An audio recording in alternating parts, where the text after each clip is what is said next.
الله أكبر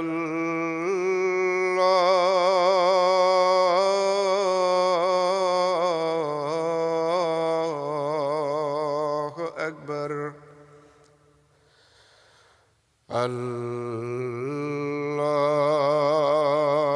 أكبر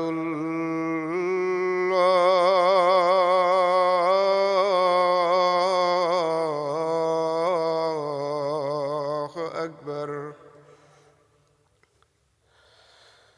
أشهد أن لا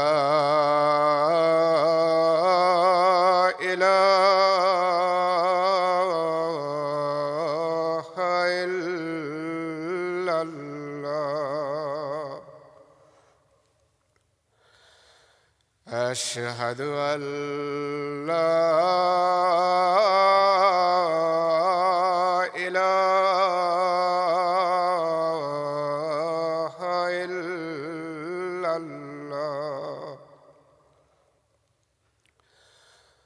أشهد أن محمدًا رسول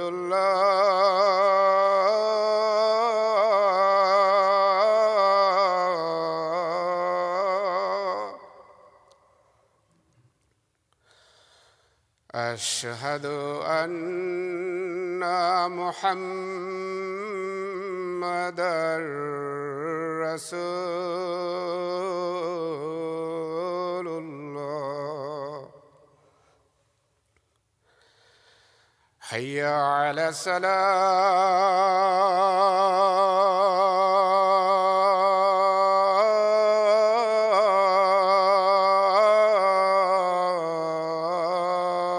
الصلاة حي على الصلاة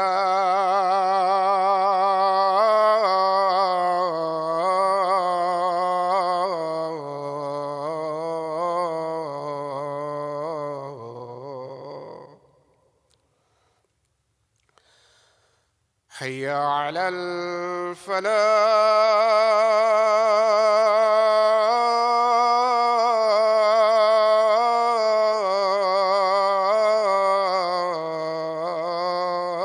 الفلاح حي على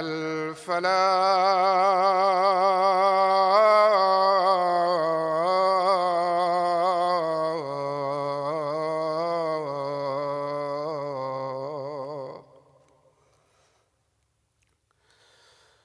الله أكبر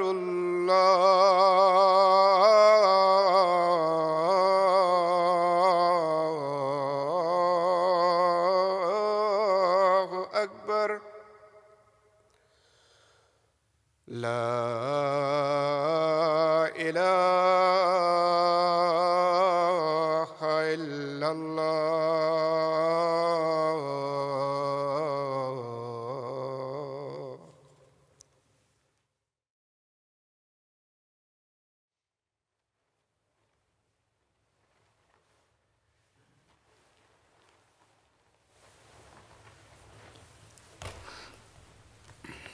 السلام علیکم ورحمۃ اللہ۔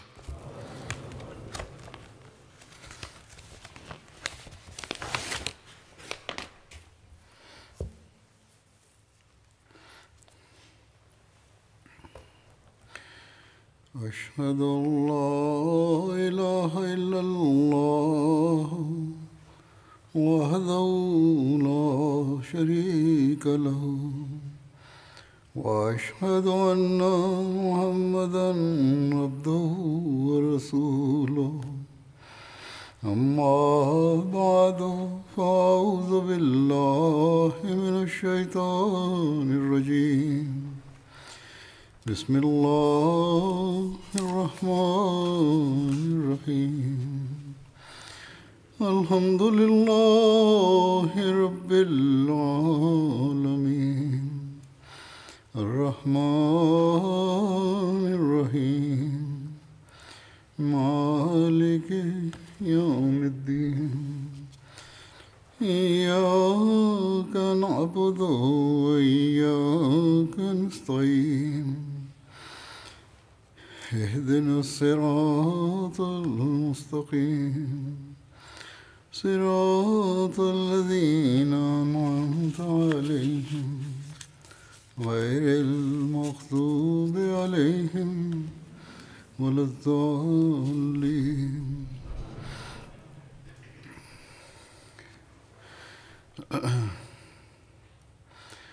حضرت ابوبکر صدیق رضی اللہ عنہ کے زمانے کے کارناموں کا ذکر ہو رہا تھا. اس ضمن میں ذمیوں کے حقوق کے بارے میں کچھ تفصیل ہے. ذمی وہ لوگ تھے جو اسلامی حکومت کی اطاعت قبول کر کے اپنے مذہب پر قائم رہے اور اسلامی حکومت نے ان کی حفاظت کا ذمہ لیا.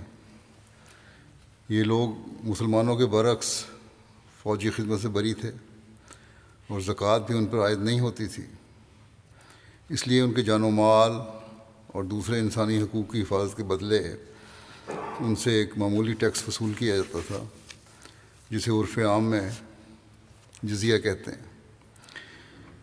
اس کی مقدار صرف 4 درہم فی کا سالانہ تھی اور یہ صرف بالغ، تندرست اور قابل کار افراد سے وصول کیا جاتا تھا. بوڑھے، اپاہج، نادار، محتاج اور بچے اس سے بری تھے، بلکہ معذوروں، محتاجوں کو اسلامی بیت المال سے مدد دی جاتی تھی. عراق اور شام کی فتوحات کے دوران میں متعدد قبائل اور آبادیاں جزیہ کی بنیاد پر اسلامی رعایا بن گئے. ان سے جو معاہدے ہوئے ان میں اس قسم کی شکیں بھی رکھی گئیں کہ ان کی خانقاہیں اور گرجے منہدم نہیں کیے جائیں گے اور نہ ان کا کوئی ایسا قلعہ گرایا جائے گا جس سے وہ ضرورت کے وقت دشمنوں کے مقابلے میں قلعہ بند ہوتے ہوں. ناقوس بجانے کی ممانعت نہ ہوگی اور نہ تہوار کے موقع پر سلیب نکالنے سے روکے جائیں گے. یعنی سلیب کا جلوس بھی نکال سکتے ہیں وہ. حضرت ابوبکر کے عہد خلافت میں اہل ہیرا کے ساتھ حضرت خالد بن ولید نے جو معاہدہ صلح کیا تھا، اس میں دوسری باتوں کے علاوہ یہ بھی عہد کیا گیا تھا کہ ایسا بوڑھا آدمی جو کام سے معذور ہو جائے یا اس پر کوئی مرض یا مصیبت آن پڑے یا جو پہلے مالدار ہو اور پھر ایسا غریب ہو جائے کہ اس کے ہم مذہب اسے خیرات دینے لگیں، تو اس کے سر سے جزیہ ساقط کر دیا جائے گا، یعنی ختم کر دیا جائے گا. اور جب تک وہ دارالہجرت اور دارالاسلام میں رہے گا، جہاں اسلامی حکومت ہے وہاں رہے گا، اس کے اور اس کے اہل و عیال کے مصارف مسلمانوں کے بیت المال سے پورے کیے جائیں گے. البتہ اگر ایسے لوگ دارالہجرت اور دارالاسلام چھوڑ کر باہر چلے جائیں، دوسرے ملکوں میں چلے جائیں، تو ان کے اہل و عیال کی کفالت مسلمانوں کے ذمہ نہیں ہوگی. ایک روایت کے مطابق اہل ہیرا کے ساتھ حضرت خالد بن ولید کے معاہدہ میں درج تھا کہ محتاجوں، اپاہجوں اور تارک الدنیا راہبوں کو جزیہ معاف ہوگا.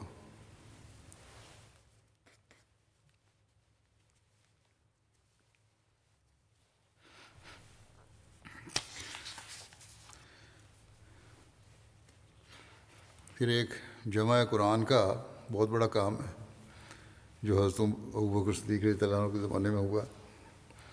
جمع قرآن حضرت ابوبکر صدیق کے عہد زرعی کا بے مثال اور عظیم کارنامہ ہے.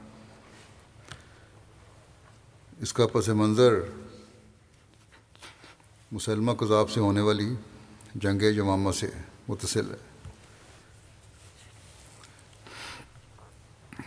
جنگ یمامہ میں 1200 مسلمان شہید ہو گئے اور ان میں کبار صحابہ اور حفاظ قرآن کی بھی ایک واضح اکثریت تھی. اور ایک روایت کے مطابق حفاظ شہداء کی تعداد 700 تک بیان ہوئی ہے. چنانچہ اس صورتحال میں حضرت عمر کو اللہ تعالیٰ نے قرآن کریم کو ایک جگہ اکٹھا کرنے کے لیے انشراح صدر عطا فرمایا. آپ نے حضرت ابوبکر سے اس کا تذکرہ کیا جس کی تفصیل صحیح بخاری میں یوں بیان ہوئی ہے۔ عبید بن سباق بیان کرتے ہیں کہ حضرت زید بن ثابت نے بتایا کہ اہل یمامہ سے جنگ کے بعد حضرت ابوبکر نے انہیں بلایا تو کیا دیکھتا ہوں کہ حضرت عمر بن خطاب بھی آپ کے پاس بیٹھے ہیں۔ حضرت ابوبکر نے فرمایا عمر میرے پاس آئے ہیں اور انہوں نے کہا ہے کہ یمامہ کی جنگ میں قرآن کریم کے بہت سے حفاظ شہید ہو گئے ہیں، اور میں ڈرتا ہوں کہ مختلف جنگوں میں بہت سے قاری یا حفاظ قرآن شہید ہو جائیں گے، جس کے نتیجے میں وہ قرآن کا بہت سا حصہ ضائع ہونے کا اندیشہ ہے۔ اس لیے حضرت عمر نے کہا کہ میری رائے میں آپ جمع قرآن کا حکم دیں۔ حضرت ابوبکر نے فرمایا حضرت زید کو کہ میں نے عمر سے کہا ہے کہ وہ تو کام کیسے کرے گا جو رسول اللہ صلی اللہ علیہ وسلم نے نہیں کیا؟ تو عمر نے کہا کہ اس کام میں بخدا خیر ہی خیر ہے۔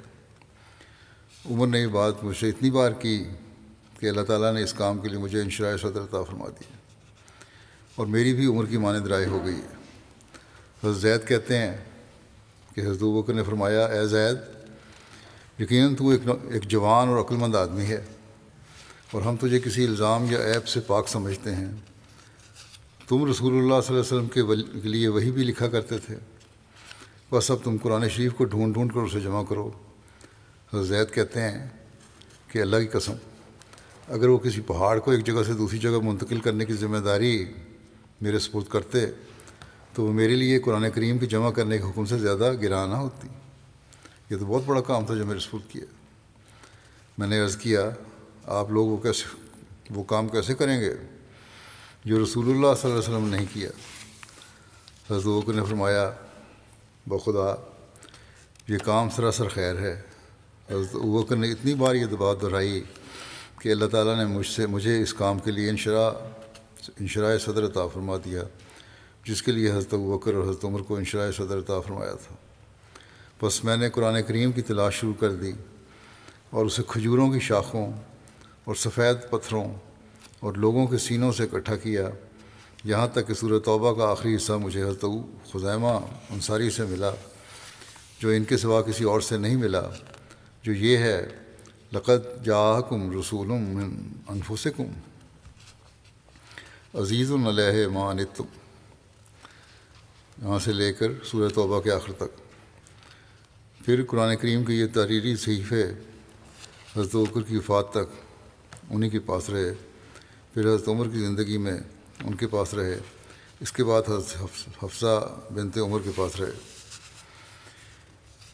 امام بغوی اپنی کتاب شرح السنہ میں جمع قرآن کی حدیث پر حاشیہ لکھتے ہوئے فرماتے ہیں کہ جس قرآن کو اللہ تعالیٰ نے اپنے رسول صلی اللہ علیہ وسلم پر اتارا تھا اسے صحابہ کرام نے من و عن بغیر کسی کمی بیشی کے مکمل جمع کر دیا تھا، اور صحابہ کرام کا قرآن مجید کو جمع کرنے کا سبب حدیث میں بھی یہ بیان ہوا ہے کہ پہلے قرآن مجید کھجور کی شاخوں، پتھر کی سلیٹوں، سلوں اور حفاظ کرام کے سینوں میں بکھرا ہوا تھا۔ صحابہ کرام کو خدشہ ہوا کہ حفاظ کرام کی شہادت سے قرآن مجید کا کچھ حصہ ضائع نہ ہو جائے، اس لیے وہ حضرت ابوبکر کی خدمت میں حاضر ہوئے اور انہیں قرآن مجید کو ایک جگہ جمع کرنے کا مشورہ دیا۔ یہ کام سب صحابہ کرام کے اتفاق سے ہوا، لہٰذا انہوں نے قرآن مجید کو بلا تقدیم و تاخیر کہ جس طرح رسول اللہ صلی اللہ علیہ وسلم سے سنا تھا ٹھیک ٹھیک اسی طرح مرتب کر دیا۔ رسول اللہ صلی اللہ علیہ وسلم اپنے صحابہ کرام کو قرآن مجید سناتے تھے اور انہیں بالکل اسی ترتیب سے قرآن سکھاتے تھے جس طرح یہ اب ہمارے سامنے مصاحف میں موجود ہے۔ یہ ترتیب جبرائیل نے آپ صلی اللہ علیہ وسلم کو سکھائی تھی۔ وہ آپ کو ہر آیت کے نزول پر بتاتے تھے کہ اس آیت کو فلاں صورت میں فلاں آیت کے بعد لکھوائیے۔ قرآن کریم کی جمع کرنے کا کام حضرت ابوبکر کے دور میں ہوا۔ حضرت علی اس کے متعلق بیان کرتے ہیں کہ اللہ تعالیٰ حضرت ابوبکر صدیق پر رحمت نازل فرمائے وہی ہیں جنہوں نے سب سے پہلے قرآن مجید کو کتابی صورت میں محفوظ کیا تھا۔ حضرت مسلم موعود رضی اللہ عنہ جمع قرآن کے حوالے سے ذکر کرتے ہوئے فرماتے ہیں کہ جو بات اس وقت تک نہ ہوئی تھی وہ صرف یہ تھی کہ ایک جلد میں قرآن شریف جمع نہیں ہوا تھا۔ جب یہ 500 قرآن کا حافظ اس لڑائی یعنی جنگ یمامہ میں مارا گیا تو حضرت عمر حضرت ابوبکر کے پاس گئے اور انہوں نے جا کے کہا کہ ایک لڑائی میں 500 حافظ قرآن شہید ہوا ہے، اور ابھی تو بہت سی لڑائیاں ہمارے سامنے ہیں، اگر اور حفاظ بھی شہید ہو گئے تو لوگوں کو قرآن کریم کے متعلق شبہ پیدا ہو جائے گا، اس لیے قرآن کو ایک جلد میں جمع کر دینا چاہیے۔ حضرت ابوبکر نے پہلے تو اس بات سے انکار کیا، لیکن آخر آپ کی بات مان لی۔ حضرت ابوبکر نے زید بن ثابت کو اس کام کے لیے مقرر کیا جو رسول کریم صلی اللہ علیہ وسلم کی زندگی میں قرآن کریم لکھا کرتے تھے، اور کبار صحابہ ان کی مدد کے لیے مقرر کیے۔ گو ہزاروں صحابہ قرآن شریف کے حافظ تھے، لیکن قرآن شریف کے لکھتے وقت ہزاروں صحابہ کو جمع کرنا تو ناممکن تھا، اس لیے حضرت ابوبکر نے حکم دیا کہ قرآن کریم کو تحریری نسخوں سے نقل کیا جائے، اور ساتھ ہی یہ احتیاط کی جائے کہ کم سے کم دو حافظ قرآن کے اور بھی اس کی تصدیق کرنے والے ہوں۔ چنانچہ متفرق چمڑوں اور ہڈیوں پر جو قرآن شریف لکھا ہوا تھا وہ ایک جگہ جمع کر دیا گیا، اور قرآن شریف کے حافظوں نے اس کی تصدیق کی۔ اگر قرآن شریف کے متعلق کوئی شبہ ہو سکتا ہے تو محض رسول اللہ صلی اللہ علیہ وسلم کی وفات اور اس وقت کے درمیانی عرصے کے متعلق ہو سکتا ہے، مگر کیا کوئی عقل مند یہ تسلیم کر سکتا ہے کہ جو کتاب روزانہ پڑھی جاتی تھی اور جو کتاب ہر رمضان میں اونچی آواز سے پڑھ کر دوسرے مسلمانوں کو حفاظ سناتے تھے، اور جس ساری کی ساری کتاب کو ہزاروں آدمیوں نے شروع سے لے کر آخر تک حفظ کیا ہوا تھا، اور جو کتاب گو ایک جلد میں اکٹھی نہیں کی گئی تھی لیکن 20 صحابہ اس کو لکھا کرتے تھے اور ٹکڑوں کی صورت میں لکھی ہوئی وہ ساری کی ساری موجود تھی، اسے ایک جلد میں جمع کرنے میں کسی کو دقت محسوس ہو سکتی تھی؟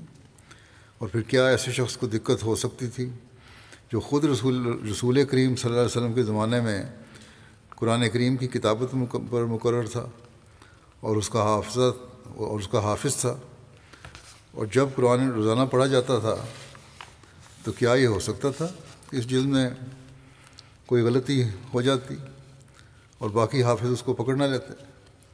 اگر اس قسم کی شہادت پر شبہ کیا جائے تو پھر تو دنیا میں کوئی دلیل باقی نہیں رہتی۔ حق یہ ہے کہ دنیا کی کوئی تحریر ایسے تواتر سے دنیا میں قائم نہیں جس تواتر سے قرآن شریف قائم ہے۔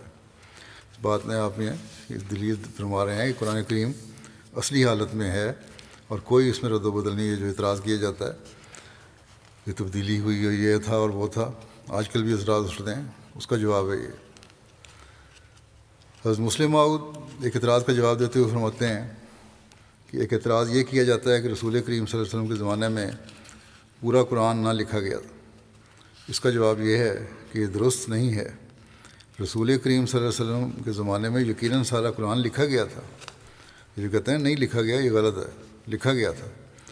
جیسا کہ حضرت عثمان کی روایت ہے کہ جب کوئی حصہ نازل ہوتا تو رسول کریم صلی اللہ علیہ وسلم لکھنے والوں کو بلاتے اور فرماتے اسے فلاں جگہ داخل کرو۔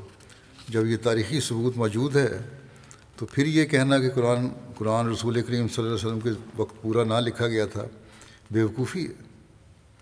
رہا یہ سوال کہ پھر حضرت ابوبکر کے زمانے میں کیوں لکھا گیا، اس کا جواب یہ ہے کہ رسول کریم صلی اللہ علیہ وسلم کے زمانے میں قرآن اس طرح ایک جلد میں نہ تھا جس طرح اب ہے۔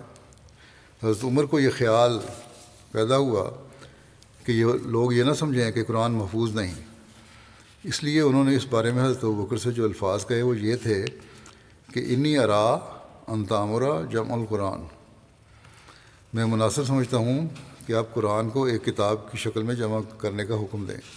یہ نہیں کہا کہ آپ اس کی کتابت کرا لیں۔ پھر حضرت ابوبکر نے زید کو بلا کر کہا کہ قرآن جمع کرو۔ چنانچہ فرمایا اجماع ہو، اسے ایک جگہ جمع کر دو۔ یہ نہیں کہا کہ اسے لکھ لو۔ غرض الفاظ خود بتا رہے ہیں کہ اس وقت قرآن کے اوراق کو ایک جلد میں اکٹھا کرنے کا سوال تھا، لکھنے کا سوال نہ تھا۔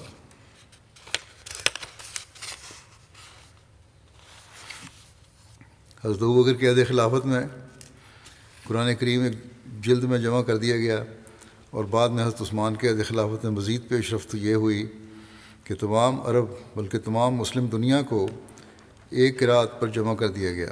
چنانچہ حضرت عثمان کے دور میں قرآن کریم کی اشاعت کے حوالے سے حضرت مسلم بیان کرتے ہیں کہ حضرت ابوبکر کے بعد حضرت عثمان کے زمانے میں شکایت آئی کہ مختلف قبائل کے لوگ مختلف قرأتوں کے ساتھ قرآن کریم کو پڑھتے ہیں اور غیر مسلموں پر اس کا برا اثر پڑتا ہے۔ وہ سمجھتے ہیں کہ قرآن کریم کے کئی نسخے ہیں۔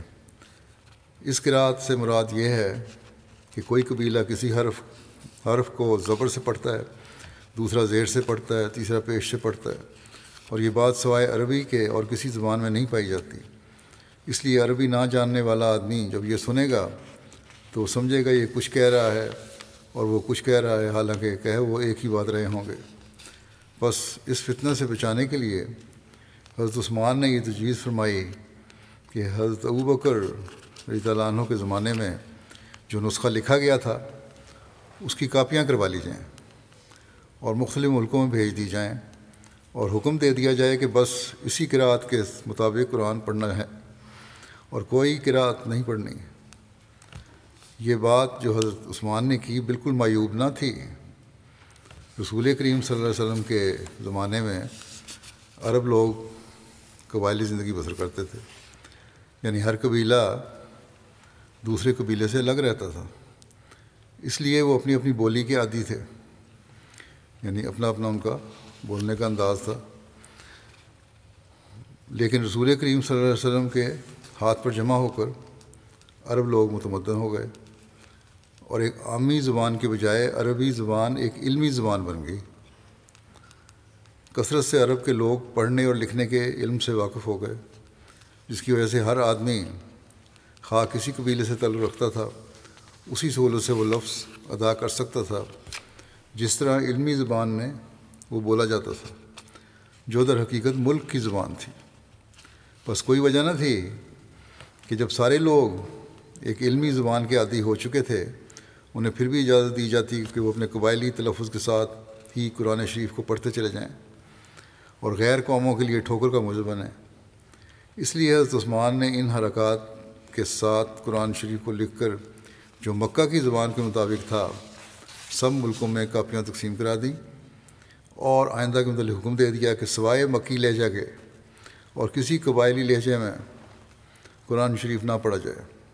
اس امر کو نہ سمجھنے کی وجہ سے یورپ کے مصنف اور دوسری قوموں کے مصنف ہمیشہ یہ اعتراض کرتے رہتے ہیں کہ حضرت عثمان نے کوئی نیا قرآن بنا دیا تھا یا عثمان نے کوئی نئی تبدیلی قرآن کریم میں کر دی تھی، لیکن حقیقت وہ ہے جو بیان کی گئی ہے۔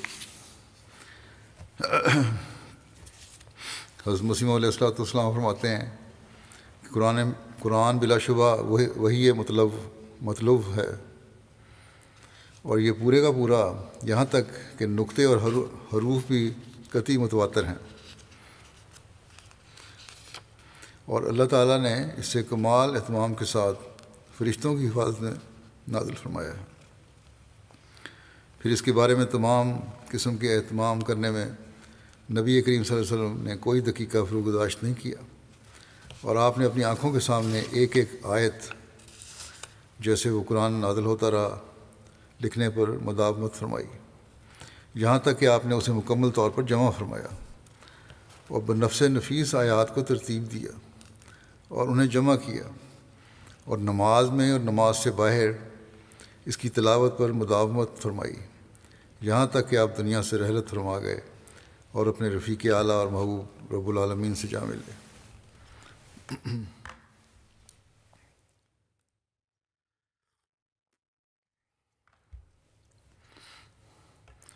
پھر اس کے بعد حضرت مسلم فرماتے ہیں کہ پھر اس کے بعد خلیفہ اول حضرت ابوبکر صدیق رضی اللہ عنہ نے اس کی تمام صورتوں کو نبی کریم صلی اللہ علیہ وسلم سے سنی ہوئی ترتیب کے مطابق جمع کرنے کا اہتمام فرمایا۔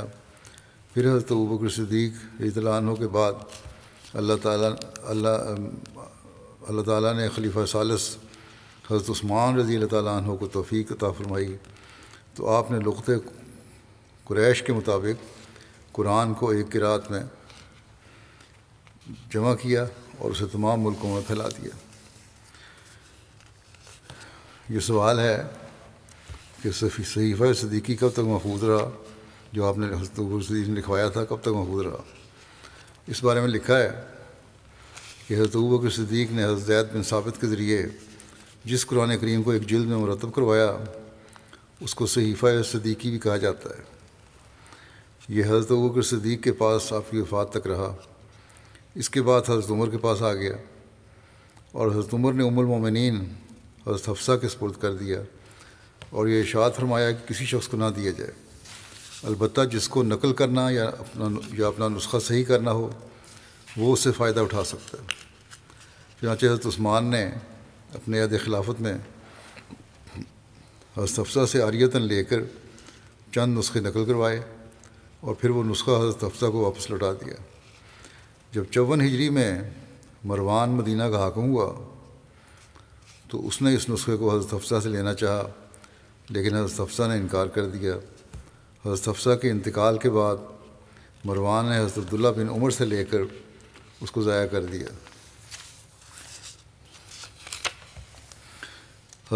لیکن حضرت عثمان پہلے محفوظ کروا چکے تھے اس کو۔ حضرت ابوبکر صدیق نے سب سے پہلے جو کام سر انجام دیے یا جو کارنامے سب سے پہلے ان کی ذات کے ساتھ وابستہ ہیں انہیں اولیات ابوبکر کا نام دیا گیا ہے۔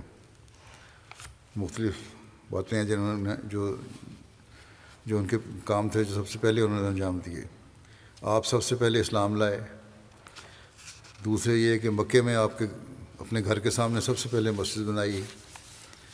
پھر تیسرا یہ ہے کہ مکے میں رسول اکرم صلی اللہ علیہ وسلم کی حمایت میں سب سے پہلے قریش مکہ سے قتال کیا۔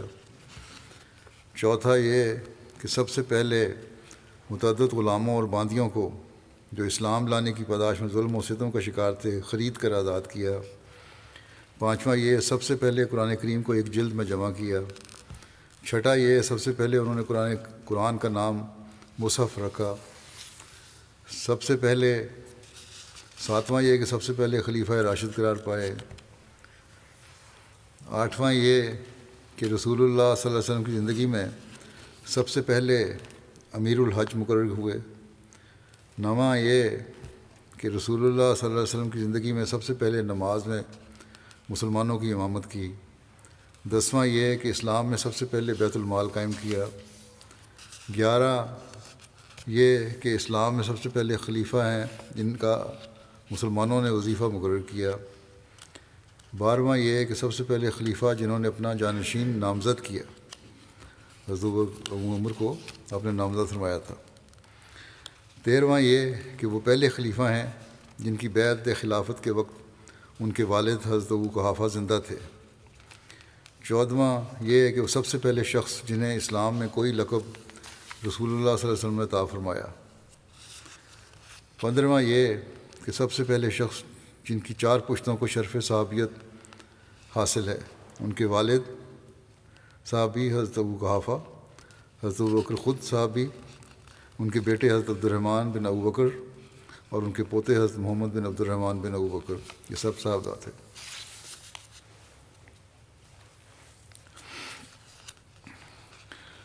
حضرت ابوبکر صدیق رضی اللہ عنہ کے مناقب کے بارے میں لکھا ہے۔ حلیہ مبارک حضرت عائشہ رضی اللہ عنہ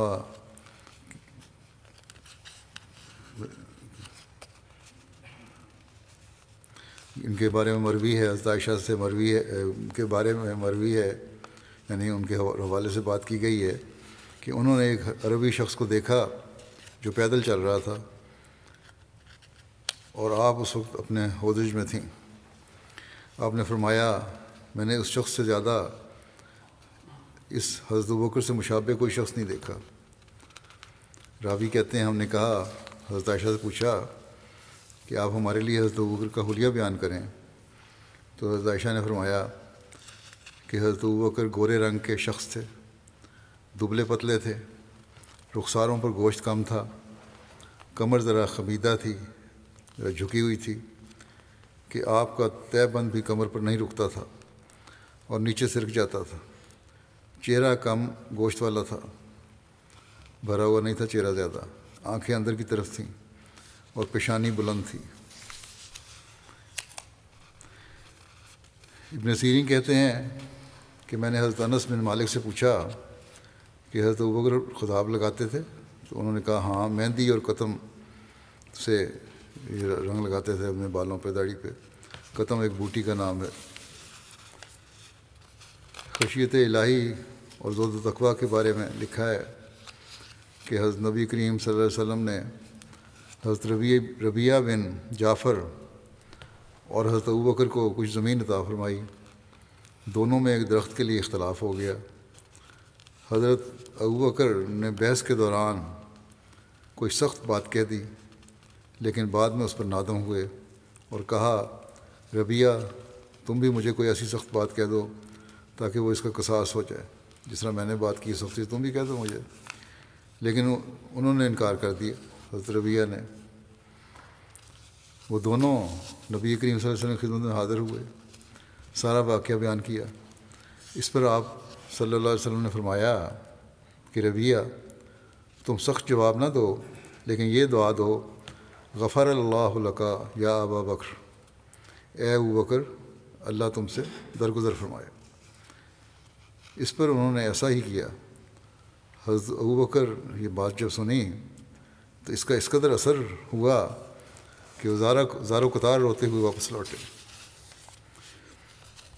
ایک روایت میں ہے کہ حضرت ابوبکر صدیق نے ایک پرندہ دیکھا جو ایک درخت پر تھا۔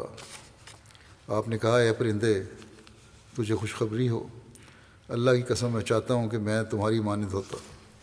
تم درخت پر بیٹھتے ہو اور پھل کھاتے ہو اور پھر اڑ جاتے ہو، تم پر کوئی حساب ہوگا اور نہ ہوئی کوئی عذاب۔ اللہ کی قسم میں چاہتا ہوں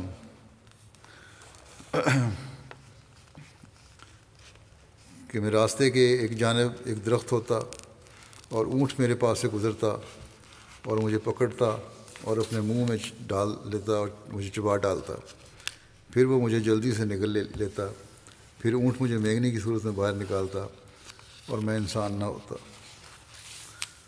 حضرت مسلم موعود رضی اللہ عنہ سورۃ النبا کی آیت نمبر 41 وَيَقُولُ الْكَافِرُ یا لیتنی كُنتُ تُرَابًا، اور کافر کہے گا اے کاش میں خاک ہو چکا ہوتا، کی تفسیر کرتے ہوئے بیان فرماتے ہیں کہ بعض مسلمان فرقے صحابہ کے بغض میں اس قدر بڑھ گئے ہیں کہ وہ کہتے ہیں کہ حضرت ابوبکر موت کے وقت یہی فکرہ کہتے تھے، بس ان کا کفر ثابت ہے۔ یعنی وہ پڑھا کرتے تھے وَيَقُولُ الْكَافِرُ یا لیتنی كُنتُ تُرَابًا، کیونکہ حضرت ابوبکر پڑھتے تھے، کافر کہے گا کہ کیوں یہاں لفظ ہے نا، تو اس لیے وہ کافر ہوئے، نعوذ باللہ۔ حضرت مسلم فرماتے ہیں حالانکہ اگر یہ روایت ثابت ہو، اگر یہ سچی بات ہے اور یہ آیت حضرت ابوبکر کے متعلق ہو، تو ابو بکر کے ایمان کے لحاظ سے اس کے یہ معنی ہوں گے کہ کفار کی باتوں کا منکر، یعنی ابو بکر یہ کہے گا کہ کاش میرے ساتھ خدا تعالیٰ کا معاملہ ایسا ہی ہوتا کہ نہ وہ میرے نیک اعمال کا بدلہ دیتا اور نہ میری غلطیوں کی سزا دیتا۔ اور یہ فکرہ ایک مومن کامل کا فکرہ ہے۔ حدیثوں میں تو خود رسول کریم صلی اللہ علیہ وسلم متعلق بھی آتا ہے کہ آپ یہ فرمایا کرتے تھے کہ میں اپنے اعمال کی وجہ سے بخشا نہیں جاؤں گا، بلکہ اللہ تعالیٰ کے فضل سے بخشا جاؤں گا۔ کافر کا لفظ اس جگہ طنزاً استعمال ہوا ہے، اور مراد یہ ہے کہ یہ لوگ اسے کافر کہتے ہیں جو جنگ میں رسول کریم صلی اللہ علیہ وسلم کے سب سے زیادہ قریب ہوتا تھا اور جس نے اپنا سارا مال رسول اللہ صلی اللہ علیہ وسلم پہ قربان کر دیا تھا، اور 11 سال کی بیٹی آپ سے بیاہ دی تھی جبکہ آپ کی عمر 55 سال کی تھی، اور ہجرت میں آپ کے ساتھ تھا، جبکہ سارے مکے کے مقابلے میں آپ صرف ابوبکر کو ساتھ لے کر کھڑے ہو گئے تھے۔ قرآن کریم طنزاً کہتا ہے کہ یہ قربانیاں دینے والا شخص تو کافر ہے، مگر وہ لوگ، اگر یہ سمجھا جائے گا ابوبکر متعلق بھی یہی آیت ہے تو یہ طنزاً لفظ استعمال ہوا ہے، یہ قربانیاں دینے والا شخص تو کافر ہے، مگر وہ لوگ جنہوں نے اس کے اعمال کے مقابلے میں کوئی نسبت بھی عمل کی نہیں دکھائی وہ مومن بنتے پھرتے ہیں۔ حضرت ابوبکر کی وفات کے وقت جب قریب آیا تو انہوں نے حضرت عائشہ سے فرمایا، اے میری بیٹی، تو جانتی ہے کہ لوگوں میں سب سے زیادہ محبوب اور عزیز تم ہو مجھے، اور میں نے اپنی فلاں جگہ کی زمین تمہیں ہبہ کی تھی، اگر تم نے اس پر قبضہ کیا ہوتا اور اس کے نفع سے استفادہ کیا ہوتا تو وہ یقیناً تمہاری ملکیت میں تھی، لیکن اب وہ میرے تمام وارثوں کی ملکیت ہے۔ میں پسند کرتا ہوں کہ تم وہ واپس لوٹا دو، وہ ہبہ واپس لوٹا دو، کیونکہ اس پہ قبضہ تم نے نہیں کیا، اور میری زندگی میں وہ زمین میرے استعمال میں رہی تاکہ وہ میری ساری اولاد میں اللہ کی کتاب کے مطابق تقسیم ہو جائے، اور میں اپنے رب سے اس حالت میں ملوں کہ میں نے اپنی اولاد میں سے کسی کو دوسرے پر فضیلت نہیں دی ہوگی۔ اس پر حضرت عائشہ نے عرض کیا، آپ کے حکم کی حرف بحرف تعمیل کی جائے گی۔ ذیل کا جو واقعہ بیان کرنے لگا ہوں میں، یہ پہلے بھی ذکر ہو چکا ہے، لیکن آپ کے مناقب کے ضمن میں بھی یہاں ذکر کرتا ہوں دوبارہ۔ جب خلافت کی رضا آپ کو اللہ تعالیٰ نے پہنائی تو اس کے بارے اس وقت کا ذکر ہے کہ اگلے دن حضرت ابوبکر جو کپڑے کی تجارت کرتے تھے، خلیفہ منتخب ہونے کے بعد حسب معمول کندھے پر کپڑوں کے تھان رکھ کر بازار کی طرف روانہ ہوئے۔ راستے میں حضرت عمر اور حضرت ابو عبیدہ سے ملاقات ہوئی۔ انہوں نے کہا، اے خلیفہ رسول صلی اللہ علیہ وسلم، کہاں تشریف لے جا رہے ہیں؟ حضرت ابوبکر نے فرمایا، بازار۔ انہوں نے کہا، اب آپ مسلمانوں کے حاکم ہیں، چلیے ہم آپ کے لیے کچھ وظیفہ مقرر کر دیں۔ واپس چلیں، وظیفہ مقرر کر دیں گے، کوئی ضرورت نہیں تجارت کی۔ علامہ ابن سعد نے وظیفے کی تفصیل یہ بیان کی ہے کہ ان کو 2 چادریں ملتی تھیں، جب وہ پرانی ہو جاتی تھیں تو انہیں واپس کر کے دوسری لیتے تھے۔ سفر کے موقع پر سواری اور خلافت سے پہلے جو خرچ تھا اسی کے موافق اپنے اور اپنے متعلقین کے لیے خرچ لیتے تھے۔ حضرت مسلم موعود رضی اللہ عنہ فرماتے ہیں کہ حضرت ابوبکر تمام عالم اسلام کے بادشاہ تھے، مگر ان کو کیا ملتا تھا؟ پبلک کے روپیہ کے وہ محافظ تھے، مگر خود اس روپیہ پر کوئی تصرف نہیں رکھتے تھے۔ بے شک حضرت ابوبکر رضی اللہ عنہ بڑے تاجر تھے، مگر چونکہ ان کو کثرت سی عادت تھی کہ جو ہی روپیہ آیا خدا تعالیٰ کی راہ میں دے دیا، اس لیے ایسا اتفاق ہوا کہ جب رسول کریم صلی اللہ علیہ وسلم کی وفات ہوئی اور آپ خلیفہ ہوئے تو اس وقت آپ کے پاس نقد روپیہ نہیں تھا۔ خلافت کے دوسرے ہی دن آپ نے کپڑوں کی گٹھری اٹھائی اور اسے بیچنے کے لیے چل پڑے۔ حضرت عمر رضی اللہ عنہ راستے میں ملے تو پوچھا، کیا کرنے لگے ہیں؟ انہوں نے کہا کہ آخر میں نے کچھ کھانا تو ہوا، اگر میں کپڑے نہیں بیچوں گا تو کھاؤں گا کہاں سے؟ حضرت عمر رضی اللہ عنہ نے کہا، یہ تو نہیں ہو سکتا، اگر آپ کپڑے بیچتے رہے تو خلافت کا کام کون کرے گا؟ حضرت ابوبکر رضی اللہ عنہ نے جواب دیا کہ اگر میں یہ کام نہیں کروں گا تو پھر گزارا کس طرح ہوگا؟ حضرت عمر رضی اللہ عنہ نے کہا کہ آپ بیت المال سے وظیفہ لے لیں۔ حضرت ابوبکر نے جواب دیا کہ میں یہ تو برداشت نہیں کر سکتا، بیت المال پر میرا کیا حق ہے؟ حضرت عمر رضی اللہ عنہ نے کہا کہ جب قرآن کریم نے اجازت دی ہے کہ دینی کام کرنے والوں پر بیت المال کا روپیہ صرف ہو سکتا ہے تو آپ کیوں نہیں لے سکتے؟ چنانچہ اس کے بعد بیت المال سے ان کا وظیفہ مقرر ہو گیا، مگر اس وقت کے لحاظ سے وہ وظیفہ صرف اتنا تھا جس سے روٹی کپڑے کی ضرورت پوری ہو سکے۔ ابن ابی ملیکہ بیان کرتے ہیں کہ حضرت ابوبکر کے ہاتھ سے اگر لگام چھوٹ کر گر جاتی تو آپ اپنی اونٹنی کو بٹھاتے اور وہ لگام اٹھاتے۔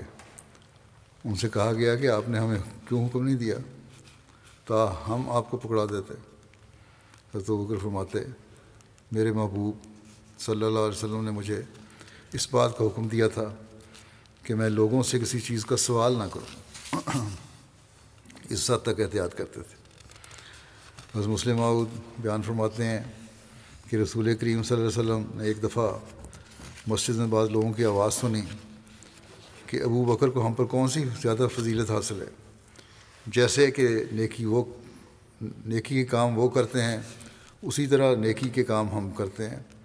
رسول کریم صلی اللہ علیہ وسلم نے یہ سنا تو فرمایا، اے لوگو، ابو بکر کو فضیلت نماز اور روزوں کی وجہ سے نہیں ہے، بلکہ اس نیکی کی وجہ سے ہے جو اس کے دل میں ہے، جو دل میں ان کی نیکی ہے، اور جو عقیدت ہے آن وسلم سے، اور جو خوف ہے اللہ تعالیٰ کا، جو خشیت ہے، وہ اس معیار کی ہے کہ ان کو تب فضیلت ہے تمہارے پہ، اور اس کے مطابق ان کا عمل بھی ہے، پھر صرف دل میں نہیں ہے۔ حضرت مسیح علیہ السلام نے ایک آیت قرآن کی تفسیر بیان فرماتے ہوئے حضرت ابو بکر کا مقام و مرتبہ یوں بیان فرمایا ہے کہ اللہ تعالیٰ نے یہاں فرمایا کہ تو عبادت کرتا رہے جب تک کہ تجھے یقین کامل کا مرتبہ حاصل نہ ہو، اور تمام حجاب اور ظلماتی پردے دور ہو کر یہ سمجھ میں آ جاوے کہ اب میں وہ نہیں ہوں جو پہلے تھا، بلکہ اب تو نیا ملک، نئی زمین، نیا آسمان ہے، اور میں بھی کوئی نئی مخلوق ہوں۔ یہ حیات ثانی وہی ہے جس کو صوفی بقا کے نام سے موسوم کرتے ہیں۔ جب انسان اس درجے پر پہنچ جاتا ہے تو اللہ تعالیٰ کی روح کا نفخ بھی اس میں ہوتا ہے، ملائکہ کا اس پر نزول ہوتا ہے۔ یہی وہ راز ہے جس پر پیغمبر خدا صلی اللہ علیہ وسلم نے حضرت ابوبکر رضی اللہ تعالیٰ عنہ کی نسبت فرمایا کہ اگر کوئی چاہے کہ مردہ میت کو زمین پر چلتا ہوا دیکھے تو وہ ابو بکر کو دیکھے، اور ابو بکر کا درجہ اس کے ظاہری اعمال سے ہی نہیں بلکہ اس بات سے ہے جو اس کے دل میں ہے۔ حضرت ابو سعید خدری بیان کرتے ہیں کہ ایک مرتبہ وہ لوگ رسول اللہ صلی اللہ علیہ وسلم کے ساتھ کسی سفر پر روانہ ہوئے، اور جب پڑاؤ کیا تو مختلف ٹولیوں میں تقسیم ہو گئے، کوئی کسی کے ساتھ، کوئی کسی کے ساتھ۔ حضرت ابو سعید خدری بیان کرتے ہیں کہ میں نے حضرت ابوبکر کی رفاقت میں پڑاؤ کیا، ہمارے ساتھ بادیہ نشینوں میں سے ایک دیہاتی آدمی بھی تھا۔ ہم بادیہ نشینوں کے جس گھر میں ٹھہرے ان کی ایک عورت امید سے تھی۔ اس بدوی نے اس عورت سے کہا کہ کیا تمہاری خواہش ہے کہ تمہارے یہاں بیٹا پیدا ہو؟ اگر تو مجھے ایک بکری دے دے تو تمہارے یہاں بیٹا پیدا ہوگا۔ اس عورت نے اس کو بکری دے دی۔ اس بدوی نے ایک وزن کے کئی ہم کافیہ الفاظ اس کے سامنے پڑھے، کچھ اپنا جنتر منتر پڑھا اس کے سامنے، پھر اس نے بکری ذبح کی، اور جب لوگ کھانے کے لیے بیٹھے تو ایک آدمی نے کہا کہ کیا آپ کو معلوم بھی ہے کہ یہ بکری کیسی ہے؟ پھر اس نے اس کو سارا قصہ سنایا، کس طرح اس عورت سے اس نے یہ کہہ کے بکری لی تھی کہ تمہارے یہاں بیٹا پیدا ہوگا، میں اس پہ دعا پڑھوں گا۔ تو راوی کہتے ہیں کہ میں نے حضرت ابوبکر کو دیکھا، آپ بھی وہاں تھے، کھانا کھانے والوں میں شامل، آپ سخت بیزاری کا اظہار کرتے ہوئے اپنے حلق میں انگلیاں ڈال کر اس کو نکال رہے تھے، یعنی کہہ کر کے نکال رہے کھانا، ایسا کھانا جو شرک ہے، جس پہ کا ذریعہ بنا ہو، وہ میں نہیں کھا سکتا۔ حضرت عائشہ رضی اللہ عنہا بیان فرمایا کہ حضرت ابوبکر کا ایک غلام تھا، وہ انہیں کمائی لا کر دیتا تھا، اور حضرت ابوبکر اس کی کمائی سے کھایا کرتے تھے۔ ایک دن وہ کوئی چیز لایا، حضرت ابوبکر نے اس سے کھایا۔ غلام نے ان سے کہا کہ کیا آپ جانتے ہیں کہ یہ کیا ہے؟ حضرت ابوبکر نے پوچھا یہ کیا ہے؟ اس نے کہا میں نے زمانہ جاہلیت میں ایک شخص کے لیے کہانت کی تھی، اور میں کہانت کا علم اچھی طرح نہیں جانتا تھا سوائے اس کے کہ میں نے اس کو دھوکہ دیا۔ وہ مجھ کو ملا تو اس نے مجھے اس کے بدلے کچھ دیا، سو یہ وہ ہے جس سے آپ نے کھایا ہے۔ تحفہ لے آیا تھا یا پکا کے چیز لے آیا کرتا تھا کبھی کبھی، تو حضرت ابوبکر نے اپنا ہاتھ گلے میں داخل کیا اور جو کچھ پیٹ میں تھا سب کہہ کر دیا۔ میں کہا ایسا حرام کھانا میں نہیں کھا سکتا۔ حضرت عبداللہ بن عمر سے روایت ہے کہ رسول اللہ صلی اللہ علیہ وسلم نے فرمایا جو غرور سے اپنا کپڑا گھسیٹ کر چلا تو اللہ روز قیامت اس کی طرف نظر اٹھا کر نہیں دیکھے گا۔ حضرت ابوبکر نے کہا میرے کپڑے کی ایک طرف ڈھیلی رہتی ہے سوائے اس سے کہ میں اس کا خاص خیال رکھوں۔ رسول اللہ صلی اللہ علیہ وسلم نے فرمایا تم تو غرور سے ایسا نہیں کرتے۔ حضرت مسیح علیہ الصلوۃ والسلام فرماتے ہیں ایک مرتبہ حضرت صلی اللہ علیہ وسلم نے فرمایا کہ جن کا تہہ بند نیچے کو ڈھلکتا ہے وہ دوزخ میں جائیں گے۔ حضرت ابوبکر رضی اللہ تعالیٰ عنہ یہ سن کر رو پڑے کیونکہ ان کا تہہ بند بھی ویسا تھا۔ آپ صلی اللہ علیہ وسلم نے فرمایا کہ تو ان میں سے نہیں ہے، غرض نیت کو بہت بڑا دخل ہے، اور حفظ مراتب ضروری شے ہے۔ پھر رسول اللہ صلی اللہ علیہ وسلم کی کامل اطاعت اور فرمانبرداری اور عشق رسول اور رسول اللہ صلی اللہ علیہ وسلم کے لیے غیرت کا ذکر ہے۔ ایک دن حضرت عائشہ گھر میں حضرت صلی اللہ علیہ وسلم سے کچھ تیز تیز بول رہی تھیں کہ اوپر سے ان کے ابا یعنی حضرت ابوبکر تشریف لائے۔ یہ حالت دیکھ کر ان سے رہا نہ گیا اور اپنی بیٹی کو مارنے کے لیے آگے بڑھے کہ تم خدا کے رسول کے آگے اس طرح بولتی ہو۔ حضرت صلی اللہ علیہ وسلم نے یہ دیکھتے ہی باپ بیٹی کے درمیان حائل ہو گئے اور حضرت ابوبکر کی متوقع سزا سے حضرت عائشہ کو بچا لیا۔ جب حضرت ابوبکر چلے گئے تو رسول کریم صلی اللہ علیہ وسلم نے حضرت عائشہ سے عذرائے مذاق فرمایا، دیکھا آج ہم نے تمہیں تمہارے ابا سے کیسے بچایا۔ کچھ دنوں کے بعد حضرت ابوبکر دوبارہ تشریف لائے تو حضرت صلی اللہ علیہ وسلم کے ساتھ حضرت عائشہ ہنسی خوشی باتیں کر رہی تھیں۔ حضرت ابوبکر کہنے لگے کہ دیکھو تم نے اپنی لڑائی میں تو مجھے شریک کیا تھا، اب خوشی میں بھی شریک کر لو۔ اس پر رسول اللہ صلی اللہ علیہ وسلم نے فرمایا ہم نے شریک کیا۔ حضرت عقبہ بن حارث بیان کرتے ہیں کہ میں نے حضرت ابوبکر کو دیکھا، انہوں نے حضرت حسن کو اٹھایا اور وہ یہ کہہ رہے تھے کہ میرا باپ تجھ پر قربان، یہ تو نبی کی شکل و شبات ہے، علی کی شکل و شبات نہیں ہیں۔ اور حضرت علی یہ سن کے ہنس رہے تھے۔ حضرت عبداللہ بن عمر رضی اللہ عنہما بیان کرتے ہیں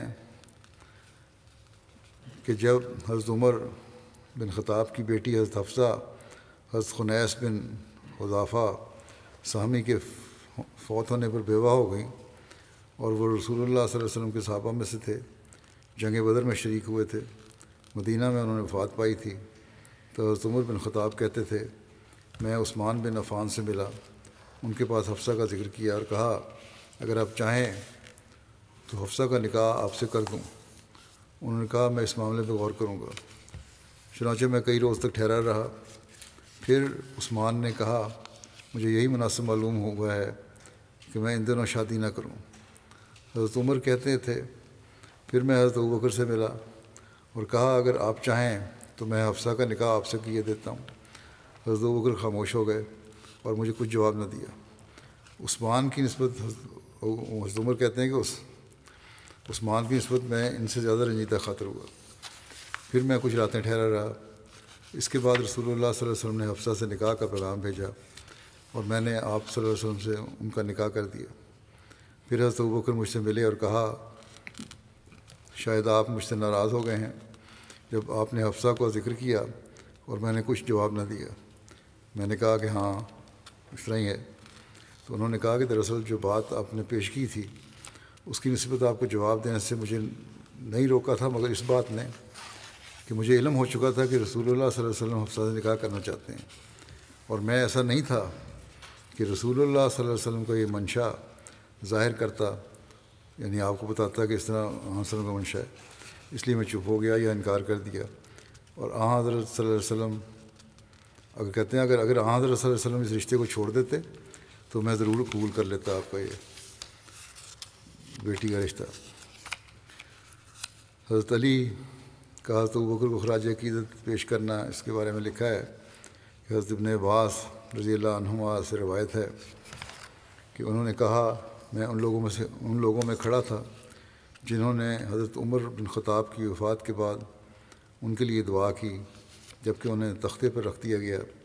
اتنے میں کیا دیکھتا ہوں کہ ایک شخص نے میرے پیچھے سے آ کر اپنی کونی میرے کندھے پر رکھ دی، کہنے لگا اللہ تم پر رحم کرے، مجھے تو یہی امید تھی کہ اللہ تمہیں بھی ہمارے دونوں ساتھیوں کے ساتھ ہی دفن کرے گا، کیونکہ میں نے رسول اللہ صلی اللہ علیہ وسلم کی کوئی فرماتے بہت سنا تھا کہ میں اور ابوبکر اور عمر فلاں جگہ تھے، اور میں نے اور ابوبکر اور عمر نے یہ کیا، میں اور ابوبکر اور عمر چلے گئے، اس لیے میں یہ امید رکھتا تھا کہ اللہ تعالیٰ تم کو بھی ان دونوں کے ساتھ ہی رکھے گا۔ میں نے جو مڑ کر دیکھا تو حضرت علی بن طالب تھے۔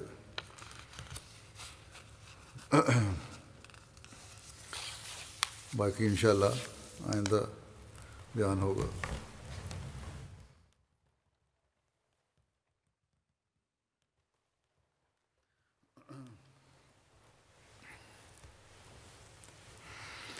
الحمد لله الحمد لله نحمده ونستعينه ونستغفره ونؤمن به ونتوكل عليه ونعوذ بالله من شرور أنفسنا ومن سيئات أعمالنا من يهده الله فلا مضل له ومن يضلل فلا هادي له ونشهد أن لا إله إلا الله ونشهد أن محمدا عبده ورسوله عباد الله رحمكم الله إن الله يأمر بالعدل والإحسان